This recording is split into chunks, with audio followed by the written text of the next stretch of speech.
Kindly subscribe to YouTube channel and follow on Facebook page at Dr. Zabby's Talk Show. Yeah, please, they should just relax now. Vehicles do not expire. Since I was a boy, budgets every year come with new computers, new furniture. These things don't expire, sir. We should cut them out totally. We can't be asking Nigerians. We can't have a tax reform bill that could shape the fiscal shape of this country. Well, as leaders, we are not cutting anything. We budget for vehicles every year. We budget for utensils every year. So what I would like us to do, sir, to open more revenues or block loopholes, is to look at all these ministries that are bringing their budgets. If they bought vehicles last year, please, they should just relax now. Vehicles do not expire. These are the little things, Mr. Speaker, that unless we start looking at them, the loopholes we talk about will not come out. But committee chairman that are more experienced than myself should look into this. Nigerians are tired of every agency buying fork and knife every year. We should show them we are serious and do this drastic cut. Yeah, mo kí gbogbo wa ipa kò ojú ọjọ́ ṣe rí mo kẹ́yìn ìyá mo kẹ́yìn bàbá mo kẹ́ ẹ̀gbọ́n mo kẹ́ àbúrò. Èwo la mú wá fún wa lọ́jọ́ títí òní ẹ máa bá mi ká lọ. Nírẹ̀ wa o, no going back òun la wà. Ìgbà wo ni mi ò mọ àkókò wo ni mi ò kúkú mọ̀ bọ̀ gbogbo ọ̀nà tá lè fi gbára kúrò nínú oko ẹrú. Òun làwọn wọn á ṣe òun làwọn máa gbé wá. Lágbára lọ́wọ́ Ọlọ́run ojú òní tiwa. Let's go there. GTBank, but GTBank played a major role in Very Dark Man's arrest. Anyway, let me explain, or will I say, let me summarize the statements. According to the statement released by Very Dark Man's lawyer, Dajudaju, it was said that on the 2nd of May 2025, Very Dark Man and his mom and his friend CPAC, they went to GTBank to lay a complaint or to find out why GTBank was deducting money from his mother's account, which you already know the situation. So on getting to GTBank were doing everything possible or behaving as if they were helping Very Dark Man. So as Very Dark Man and his friend and his mom, they finished in the bank and wanted to leave the bank, they wanted to exit. That is when Very Dark Man got stuck in the security door. So it was alleged that GTBank off the security door to get Very Dark Man stuck in the security door so that the EFCC they might have called earlier can arrive. So 5 minutes to 10 minutes later, men in black uniform arrived at GTBank. Miraculously, the door opened and they immediately covered Very Dark Man's face and his friend and started beating them up. They did not tell them anything. They just carried them away in front of Very Dark Man's mom.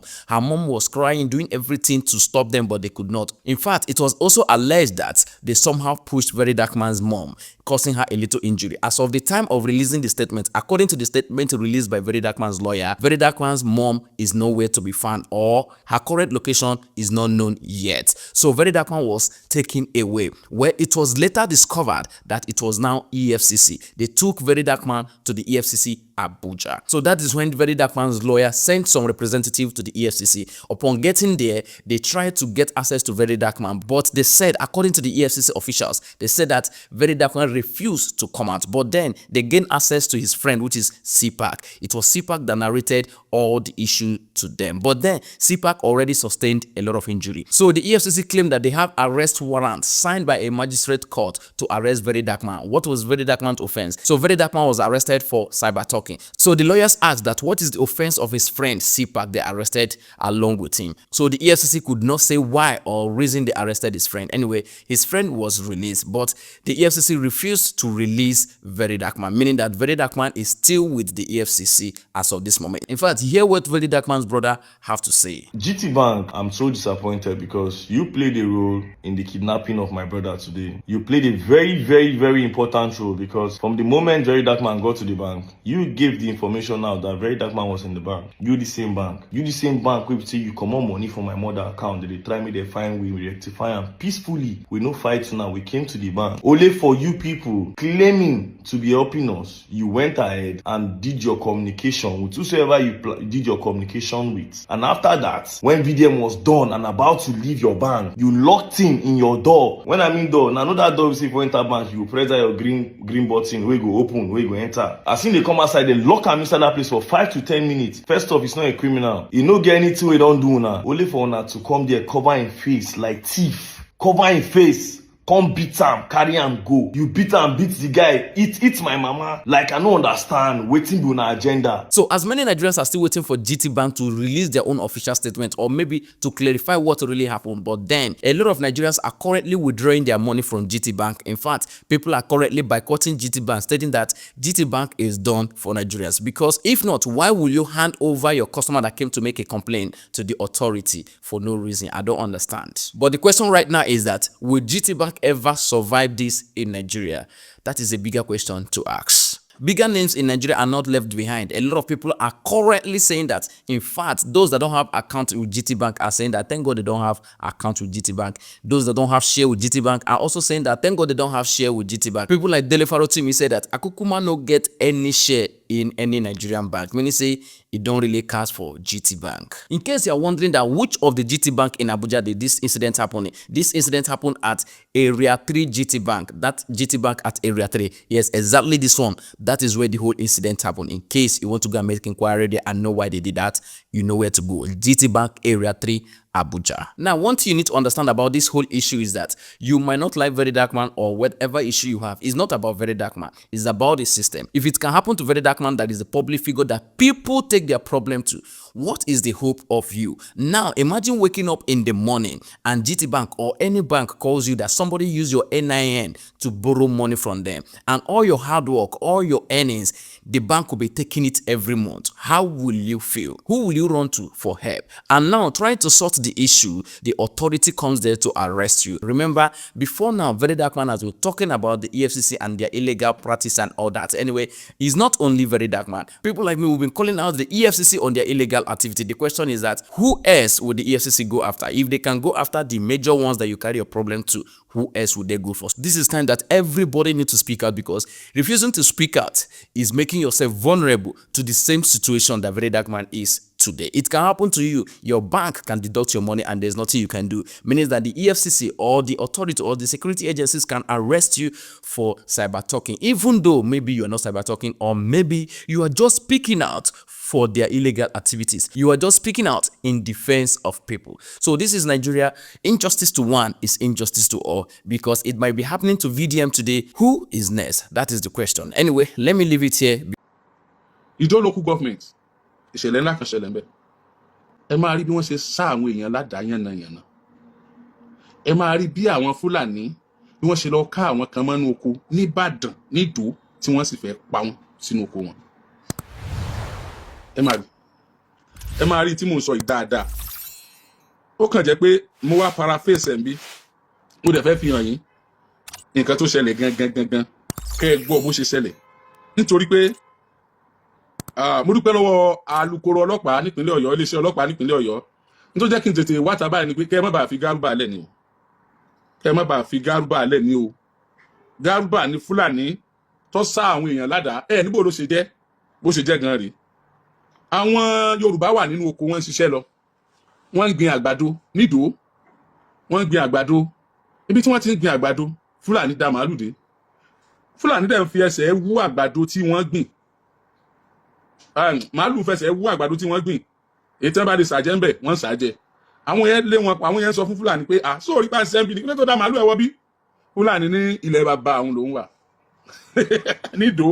Bóyá ẹ̀mọ́ bí tán pé ń dò lẹ́gbẹ̀ẹ́ ológun ẹrú, lẹ́gbẹ̀ẹ́ Ẹlẹ́yẹlé, lẹ́gbẹ̀ẹ́ Ṣàngó Ìbàdàn tí ó jìnnà sí UI, táfi máa lọ Ọ̀jọ́, àbí ká máa lọ Owórodù, àbí ká máa lọ Dùgbẹ̀, àbí ká máa lọ Mọ́kọ́lá.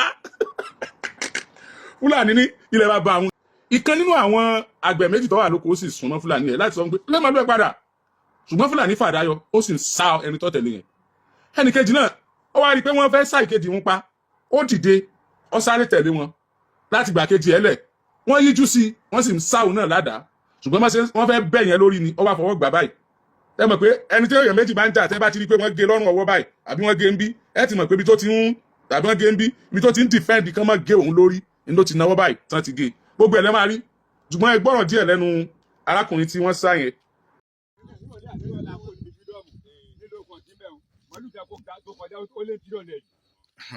Láàrin ìgboro tí wọ́n kó màálù kọjá, ẹ dákun wọ́n ń dá láàmú nílùú Ẹ̀gbá abẹ́ o. Àwọn tí ẹjọ́ yẹ Fúlàní ẹjọ́ yẹ bòròró, ẹ bá akẹ́sẹ̀ ẹ̀yìn ọmọ ìlú, ẹ dákun wọ́n fẹ́ bàlújẹ́ máa lọ o. Ohun tá a fẹ́ ṣe sábòrò ò tí ì yá o. ó sara lédi ó sàlejò ni tí ń gbé lòlú tàbí ń ré kọjá lọ ẹja bọ́ ọ̀nà tá a gbà tó ìfòfin dìé o wọ́n fi sínú àwọn tá a fẹ́ jẹ náà ń kó fún màlúù o ẹ wo lẹ́lẹ̀ wẹ́ o mẹ́tì bẹ̀kẹ́ wa jẹ́.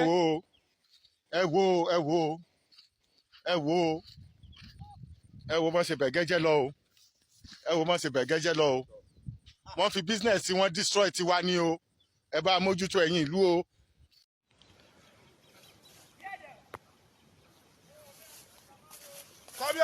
You can see this one is happening live direct from this forest in AIT. That the Aboki, the Fulani Earthmen, is not a new thing. 4 AK-47, new brand one. They are the people who first released the shot at us. 4 AK, brand new AK. It was not a play. It was reality. It is happening live and direct from.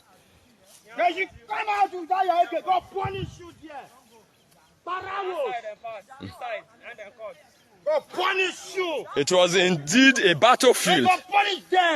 The government have to do something, but this is not really happening. In our own forest, Fulani herders, in our own bush, in our own forest.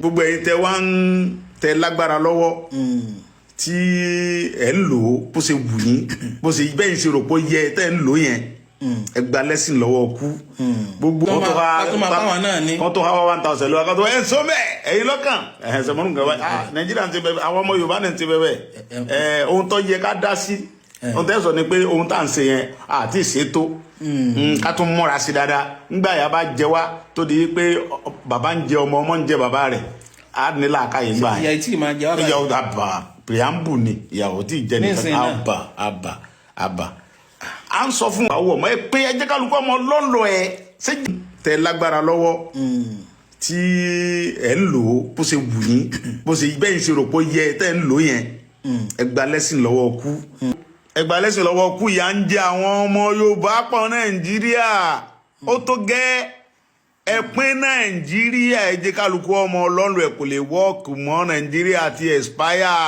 ẹ jẹ́ apín kálukú ọmọ ọlọ́run lọ ẹ̀ bẹ́ẹ̀ bá dẹ̀ lẹ́ẹ̀ ní gbọ́ àwa náà ò ní gbà.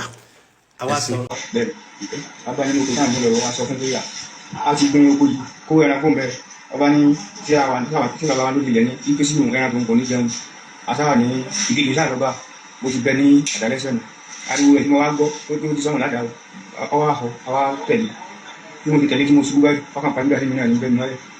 ṣé níbi tí wọ́n ti tẹ ẹran rí yẹn tí a ti rẹ́jẹ̀ tó pọ̀ yẹn wọ́n lọ ti ṣubú tán ti tẹ mọ́lẹ̀ rẹ̀ ó fẹ́ bẹ́ẹ̀ lórí ni àbí wọ́n fọwọ́ bà ọwọ́ yẹn rí ibẹ̀ tí fọ́lọ̀ picture ibi tó kùn gan yẹn wọ́n fẹ́ bẹ́ẹ̀ lórí ọwọ́ àfọwọ́gbà Fúlàní ní ṣé kò rí pé ilẹ̀ bàbá Fúlàní bí Yorùbá pé sílẹ̀ bàbá rẹ̀ ọ̀rọ̀ burúkú òun ẹ̀rín ó ti pẹ́ tí Fúlàní ti ń bá wa gbé nípínlẹ̀ Ọ̀yọ́ àwọn apá àbìkan ní Ìbàràpá àti àwọn apá àbìkan ní Òkè Ògùn ó jẹ́ ibi tí ó jẹ́ pé kódà báwọn tí olóṣèlú bá fẹ́ dìbò wọ́n ti mọ̀ pé Fúlàní ló wà ń bẹ̀ táwọn lọ bá kódà àwọn máa ní Fúlàní coordinator nígbà ayé bàbá wa Òjó lówó tí wọ́n máa ń kó àwọn èèyàn lọ sí àṣì bí tí mi ò bá ní exaggerate over 70% àwọn alálàájì tí wọ́n bá bàbá wa Òjó lówó lọ Fúlàní ni wọ́n àwọn Fúlàní ìdí alábàáṣepọ̀ wa táàjọ máa ń sọ̀rọ̀ dáadáa táàjọ máa ń ṣe tí àrò wípé èsúró lè pàdídà ó sì mọ́ ilé ajá ṣùgbọ́n èsúró ti pàdídà ó ń lé ajá o èsúró ti pàdídà ó ń lé ajá ọ̀rọ̀ àwọn Fúlàní ní ìpínlẹ̀ Ọ̀yọ́ ní ilẹ̀ Yorùbá ó ti wá yẹ ká wá nǹkan ṣe sí báyìí ṣùgbọ́n kí ló jẹ́ kí n sáré wá kí ló jẹ́ tètè sáré wá ni pé mo gbọ́ pé àwọn ọlọ́pàá wọ́n ti mú ẹ jẹ́ n wò bóyá mo lè rí bẹ́ẹ̀ yẹn torí pé kò ní dá kí nǹkan fẹ́nu sọ fún yín àwọn òṣìṣẹ́ Oríyọmí Hamzat ní ìjọba ìbílẹ̀ Ìdó ẹgbẹ́ ẹ ṣe mọ̀ pé káàkiri gbogbo ìjọba ìbílẹ̀ 33 tí ń bẹ nípínlẹ̀ Ọ̀yọ́ lóríyọmí Hamzat ti wà represented fully represented àwọn Oríyọmí Hamzat farm tó wà ní Ìdó wọ́n ṣiṣẹ́ takuntakun àwọn operation burst tó wà ní Ìdó mo dúpẹ́ lọ́wọ́ yín o thank you so much, God bless you, God bless you, God bless you. Àti ẹni tó jẹ́ Yorùbá nínú àwọn operation burst àti ẹni tí ò jẹ́ Yorùbá nínú àwọn operation burst náà wà ní Ìdó, wọ́n ṣiṣẹ́ takuntakun, wọ́n ṣiṣẹ́ takuntakun. Iṣẹ́ takuntakun tí wọ́n ṣe ni pé àwọn operation burst yẹn àwọn ni wọ́n kàn sí àwọn Oríyọmí Hamzat farm tí àwọn Oríyọmí Hamzat farm náà sì kàn sí wọn. I got the information here in China and I gave them go ahead. Ẹ follow matter yẹn. Immediately ni mo pe PRO àwọn ọlọ́pàá nípínlẹ̀ Ọ̀yọ́, ìyẹn dáadáa ni a sì máa ṣiṣẹ́ dáadáa. Mo pé mo dẹ̀ jẹ́ kó yé wọn pé nǹkan báyìí ṣẹlẹ̀ o, nǹkan báyìí ṣẹlẹ̀, nǹkan báyìí ṣẹlẹ̀ o, nǹkan tí mo sì ń gbọ́ nìyí o, ẹ dákun o, ẹ tètè bá wá nǹkan ṣe sí o. PRO àwọn ọlọ́pàá ó gbé ìgbésẹ̀ lójú ẹsẹ̀, ọ̀rọ̀ kan tí ò tí ì fẹ́ yéra wọn tó fẹ́ dàrú tẹ́lẹ̀. Mo rò pé nígbà tí PRO àwọn ọlọ́pàá gbé ìgbésẹ̀ pẹ̀lú iléeṣẹ́ ọlọ́pàá tó wà ní Ìdó, wọ́n fààyè gba àwọn ọmọ Oríyọmí Hamzat láti jọ ṣiṣẹ́ papọ̀. Lẹ́yìn ọ̀pọ̀lọpọ̀ àròyé àti ìgbìyànjú PPRO, wọ́n padà lọ sí inú oko tí wọ́n ti sá àwọn ọmọkùnrin náà ládàá. Wọ́n sì ń rí ipọ́n, ìníṣọ́jú bá ń lọ ìpọ́n wọ́n ń rí nílẹ̀ẹ́lẹ̀. Ẹ̀jẹ̀, ẹ jẹ́ kí n fi hàn yín, ẹ̀jẹ̀ tí wọ́n rí nílẹ̀ẹ́lẹ̀ kì í ṣe ẹ̀jẹ̀ màálù, bẹ́ẹ̀ ni kì í ṣe ẹ̀jẹ̀ ẹranko, ó jẹ́ ti èèyàn. Lára tí wọ́n rí nì nígbà tí wọ́n lọ sí orí oko, ibi tí ọmọkùnrin náà ṣubú sí nì tí wọ́n ti ń sá mọ́lẹ̀. Tí ó bá jẹ́ fún àwọn Àmọ̀tẹ́kùn, àwọn operation burst tí wọ́n ya lù wọ́n bẹ̀ yẹn, operation burst ló padà rescue àwọn boys yẹn kúrò nínú oko. Tí ó bá jẹ́ pé operation burst, ibi tí a bá ti gbé òkú ọmọkùnrin tó ń sọ̀rọ̀ lọ́sítà yẹn nìyẹn, ibi tí a bá ti gbé òkú ẹ̀ nìyẹn. Tí ẹ bá ẹni tó bá mọ WhatsApp number mi, mo ní picture bí wọ́n ṣe sá ọmọkùnrin yẹn yànnà lọ́wọ́ tí mo lè fi ránṣẹ́ sí yín. Tó jẹ́ pé tẹ́ ẹ bá rí ẹ lè wò lẹ́ẹ̀mejì, kì í ṣe pé wọ́n sá wọn díẹ̀ o, wọ́n sá wọn yànnà, wọ́n sá ẹ tó bá sì nírọ́ ni kó jẹ́ ká lọ sí òun lẹ́ ń wo ẹ̀jẹ̀ àwọn ọmọkùnrin tí wọ́n ń dáko. Bó lè bí ò ṣe ní pa wá, bó ni ìyàn ò ṣe ní wọ̀lú nígbà tí èèyàn kan tó bá ń da oko ẹran tó lọ́ọ́ fi ba oko olóko jẹ́, tó tún wá ń sọ fẹ́ni tó lóko pé ṣé oko bàbá rẹ̀ ló wà ní. Ẹ dákun, àwọn ta ló ó mà ṣe o. Nǹkan tí mo fẹ́ kẹ́ jẹ́ ká mọ̀ ni pé ajìjàgbara Gani Fáwẹ́hìnmí ò lójú ogun rí, bẹ́ẹ̀ ni ò gbébọn rí, ṣùgbọ́n ajìjàgbara ni. Bá a ṣe lè dákọ̀ Gani Fáwẹ́hìnmí gẹ́gẹ́ bí ajìjàgbara, bẹ́ẹ̀ náà la lè dárúkọ àwọn tí àwọn lọ sójú ogun pé ajìjàgbara làwọn náà. Tí ẹni tó ń lọ sójú ogun ó yàtọ̀ sí ogun ọwọ́ wà, ogun ìjìjàgbara gbébọn kankan ó wà, ogun ẹnu ó wà, èyí tí a bá fi rán kálukú láìsí fabricated stories tó yẹ pé n tó ṣẹlẹ̀ gẹ́gẹ́ ní, láìsí story tó lè dá wàhálà lẹ̀ àbí tó lè fa disunity àbí tó lè dá ogun lẹ̀. So in tó dáa ni pé kó ní kálukú kó take a role. I said it at the beginning of this show that you may come up and be saying some things against me concerning this matter. Torí kó dọ̀rọ̀ Fúlàní, mo ti yan fún yín ọ̀dọ̀ àwọn Fúlàní yẹn rèé. Lẹ́yìn tí Oríyọmí Hamzat tí akarabọ̀ a ti wọ àdúgbò àwọn Fúlàní yẹn o, pẹ̀lú ọlọ́pàá, lẹ́yìn ìgbìyànjú PPRO iléeṣẹ́ ọlọ́pàá ìpínlẹ̀ Ọ̀yọ́, pẹ̀lú approval commissioner of police nípínlẹ̀ Ọ̀yọ́, nípínlẹ̀ Ọ̀yọ́, wọ́n ti fún àwọn ọlọ́pàá ní order láti kọjá lọ sí àdúgbò yẹn níbi tí àwọn Fúlàní yẹn ń gbé. Tẹ́ ẹ bá wo bí ẹ jẹ́ fi bí hàn yín, àgbàdo tí wọ́n ń gbìn tí àwọn Fúlàní yẹn fẹsẹ̀ tú jáde lélẹ́yìí, ẹ rà àgbàdo ń bì, tẹ́ ti àgbàdo àgbàdo tí wọ́n ń gbìn tí wọ́n fẹsẹ̀ tú jáde nìyẹn. Ẹ máa rí full videos of this matter lórí Oríyọmí Hamzat Rescue Mission channel in 4 hours time. Ẹ máa rí ń bẹ̀. You see, Yorùbá ní àjèjì ọwọ́ kan kò gbẹ́rù dórí, àgbájọ ọwọ́ ńlá fi sọ̀yà. Tẹ́ ẹ bá rí ẹ̀rọ lọ́wọ́ báyìí, ṣé rí ẹsẹ̀ tí wọ́n so yìí, wọ́n ti sá ẹsẹ̀ yẹn ni o. Fẹ́rí, wọ́n ti sá ẹsẹ̀ yẹn yánnayànna ni o. Wọ́n ti sá ẹsẹ̀ yẹn yánnayànna. Ó kù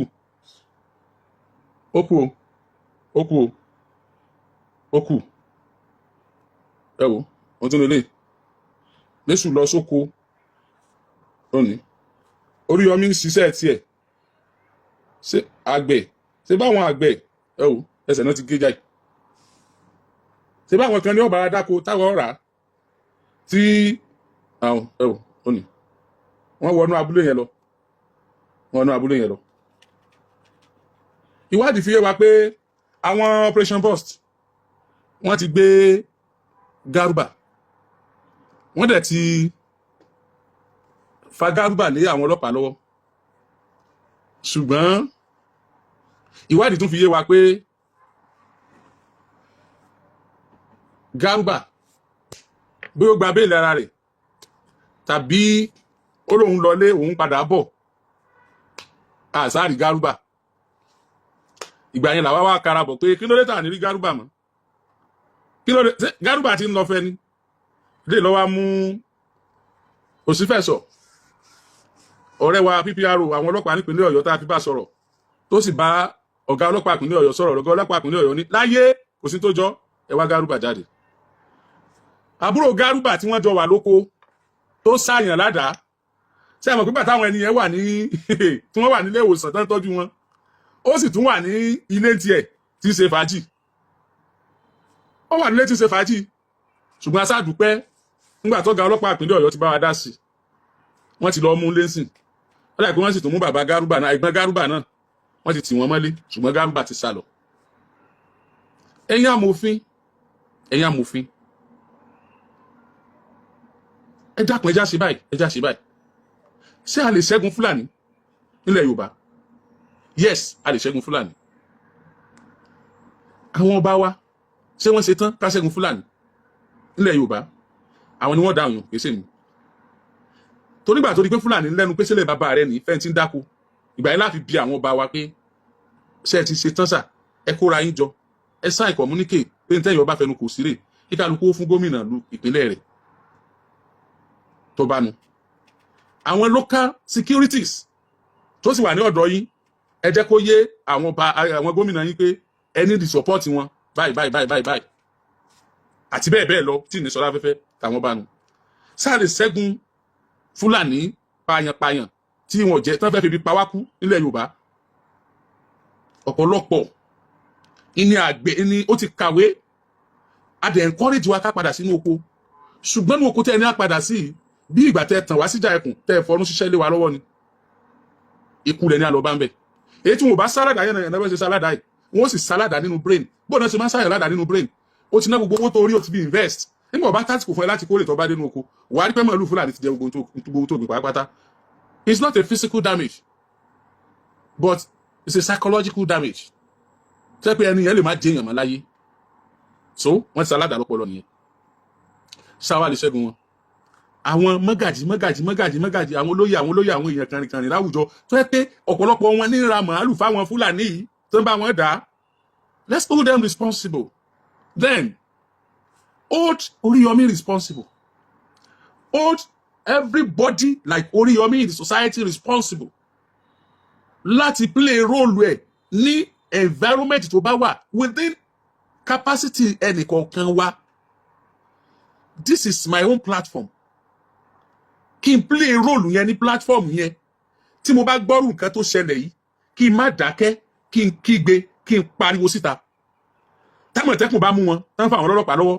ká follow ẹ̀ títí tí wọ́n fi mú débi iwájú òfin tá a bá tún déwájú òfin tán ká mọ̀ kò ti déwájú adájọ́ á sá padà no tí àwọn Garuba ò bá tí ì máa ṣe wọlé yìí kan máa jẹ lọ ni wọn àtún ní í ṣe léyìí ká tẹ̀lé títí tá a bá tún wá rí míì lọ́la tó tún jọ ká tún tẹ̀lé títí tá a fi finá mọ́ wọn tí wọ́n fi mọ̀ wípé tó bá ṣe pé bẹ́ẹ̀ ṣe ń ṣe ibi tẹ́ ti ń bọ̀ nìyẹn òfin Nàìjíríà fàyè lẹ̀ kí kálukú máa gbé ibi tó wù nínú Nàìjíríà kò sí restriction but you have to respect the law of the land ibi tí your freedom of movement ibi tó ti parí ní tẹlómi ti bẹ̀rẹ̀ you cannot tell me because you have freedom of movement you come into my house oh kanlẹ̀kùn you barge into my house coming down to my bedroom because of freedom of movement fine there is freedom of movement but it has limitation you have to take permission before you come into my property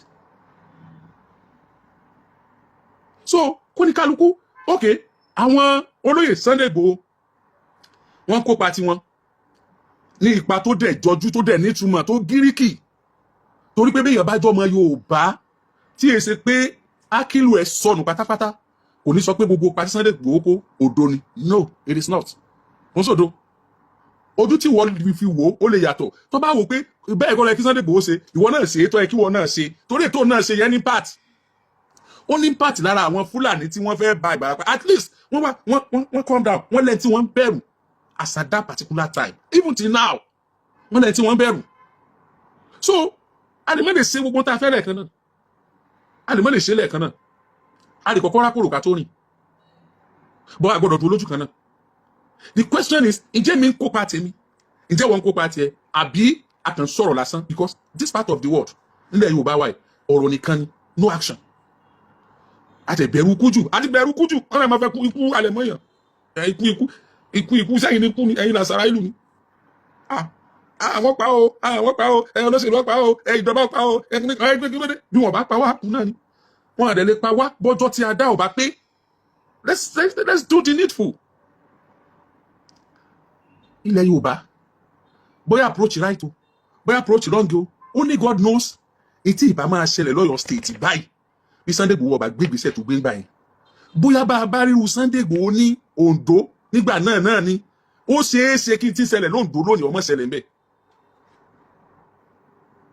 Yes, Eleyi lè máa support mi o, ọgbọ́n yàbí ọ̀nà o, ìlú tá a máa ń lù yẹn olójú iwájú onítẹ̀yìn o, ó níbi tí nǹkan kan máa kọjú sí o, fine.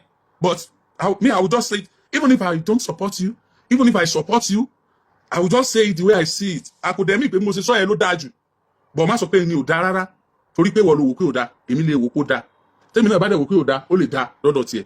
But what I know ni pé at least wọ́n lẹ́yìn tí wọ́n ń bẹ̀rù tẹ́lẹ̀ sọ pé ó ń bọ̀ o, táwọn náà rò lẹ́ẹ̀mejì. Ta ni wọ́n lè sọ pé ó ń bọ̀ tí Yorùbá tí àwọn Fúlàní ó rò lẹ́ẹ̀mejì before now? Ta ló lè sọ pé ó ń bọ̀ tí wọ́n rò lẹ́ẹ̀mejì?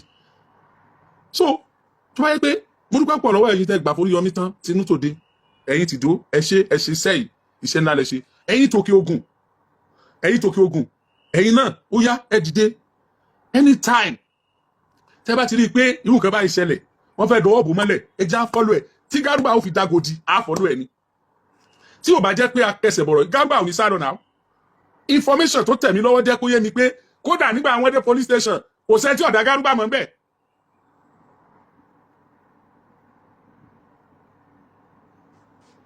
Kò sẹ́ tí ọ̀dà Garuba mọ̀ ń bẹ̀. Wọ́n dà mọ̀ pé bí ìgbà tó pé wọ́n ti ń gbé wá tẹ́lẹ̀ tán release nígbà tí èèyàn bá ti mọ̀ pé tóun bá dáràn yìí ní tóun ó fi tàn ní yóò wá wé tí ó fi tán ọ̀ràn yẹn pẹ̀lú ọ̀ràn tó fẹ́ dá kí ni benefit tí ó rí bẹ́ẹ̀. Tó bá ti wá rí pé benefit tó ń rí bẹ́ẹ̀ ó ga ju ní tóun ó fi tán ọ̀ràn yẹn lọ, yóò máa dáràn yẹn lọ nínú. But tá a bá ti jẹ́ kí wọ́n mọ̀ wípé ó ti di public matter, ìjọba ìpínlẹ̀ Ọ̀yọ́ lábẹ́ ìṣèjọba engineer Abiodun Olúṣèyí Mákindé kò condole irú nǹkan báyìí. And tẹ́ bá sọ pé condole, I want to see that as a political statement of which I will never agree to. Because tí ìmú Fúlàní kan tó sáyàn ládàá kí Ṣèyí Mákindé pé ẹfílẹ̀ kó máa lọ. Tàbí kọ́ jẹ́ pé special adviser to governor security ó sáré dìde pé ẹfílẹ̀ kó máa lọ o, bóyá torí pé a fẹ́ dìbò àbí torí nǹkan kan o, ní ògbọ́n yẹn. Tẹ́ ẹ bá gbọ́ ẹ̀jẹ̀ ń gbọ́, I will say it.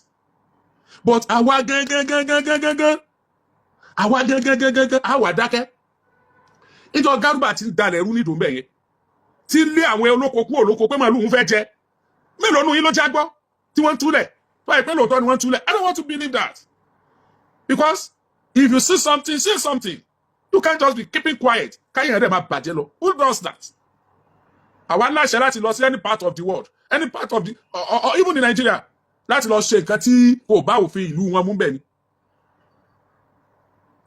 Báwo ni àgbẹ̀ tí rokolóko inú ṣe wà defeated nígbà tó gúdogun àdá pẹ̀lú Fúlàní tí ń da màálù? Ṣé bí àgbẹ̀ yẹn ló yẹ kó rí àdá lò ju Fúlàní lọ? Níbo ni Fúlàní ti rí àdá tó fi sá àgbẹ̀ mọ́lẹ̀? Níbo ni Fúlàní ti rí àdá? Because tí mi bá rí pé wọ́n sá àwọn àgbẹ̀ yẹn mọ́lẹ̀, I will not believe pé lóòótọ́ ni Fúlàní sá wọn mọ́lẹ̀. Ó yẹ ká sọ pé kóńdó wọn fi sá na àwọn ni kí àgbẹ̀ wá lo àdá wá àrí àpá kankan lára Fúlàní. Ara àgbẹ̀ ìlà rí lọ́sípítù Fúlàní oúnjẹ ó mu nínú ilé rẹ̀. Ìgbà tí kejì ti mórí bọ́ ọ̀sá lọ.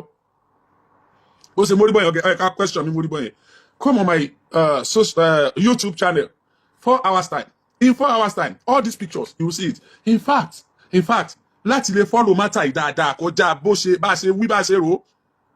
Because nígbà tá a dé police station, wọ́n release àwọn boys mi pé kán máa lọ àwọn take care of. Tí àwọn ẹ bá dẹ̀ lọ, tán lọ béèrè whereabout matter yẹn, wọ́n lè má dá wọn lóhùn, wọ́n lè má sọ nǹkan kan, wọ́n lè ní kinní kan. Wọ́n bá jẹ́ pé wọ́n ti fi ẹni tó sá àwọn ẹni gan ládàá sílẹ̀. We need to know. A ní láti máa follow ẹ̀. Mo trust iléeṣẹ́ ọlọ́pàá ìpínlẹ̀ Ọ̀yọ́.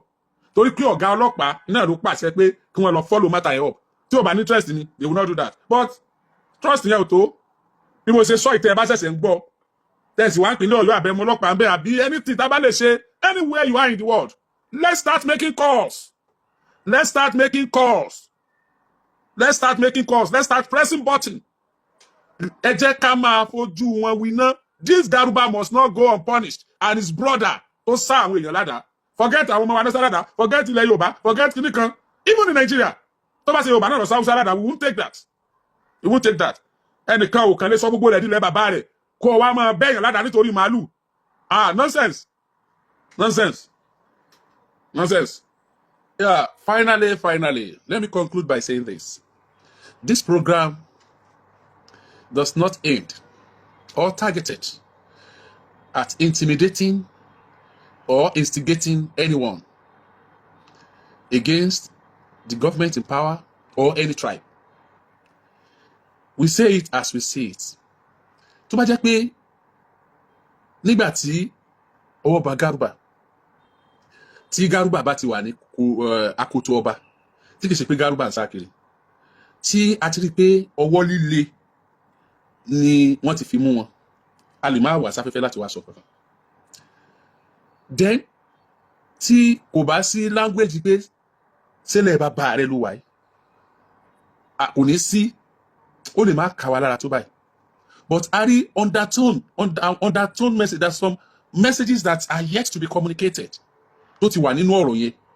La fi wò pé tí a bá tètè gbé ìgbésẹ̀ lórí irú ọ̀rọ̀ báyìí, ó ṣeé ṣe kó tún bí nǹkan míì.